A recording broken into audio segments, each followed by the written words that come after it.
বৃষ্টি ভেজা এক শীতের রাত। রাস্তায় ফাঁকা, কেবল গুড়ি গুড়ি বৃষ্টির শব্দ। কুকুরটি, নাম লালু, একটি পুরনো গলির কোণে কুঁকড়ে শুয়েছিল। তার গায়ের চামড়াটা কঙ্কালসার, চোখ দুটো কেমন যেন ফ্যাকাসে। লালু একসময় ছিল এক ধনী পরিবারের পোষা কুকুর। বাড়ির ছোট্ট মেয়েটা তাকে খুব ভালোবাসত।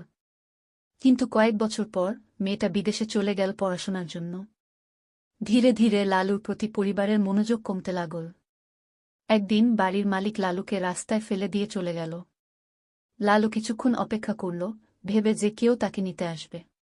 কিন্তু সে রাত, সেই প্রতীক্ষা আর শেষ হল না। আজ লালুর শরীরে ঠান্ডা জমে যাচ্ছে। পাশ দিয়ে হেঁটে যাওয়া মানুষজন একবার তাকিয়ে আবার মুখ ফিরিয়ে নেয়। কেউ ভাবল অসুস্থ হবে হয়তো, কেউ বলল এ তো কেবল একটা রাস্তার কুকুর।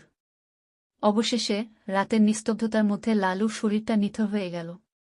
দূরে কোথাও ভেসে এলো আরেকটি কুকুরের হালকা কান্নার শব্দ।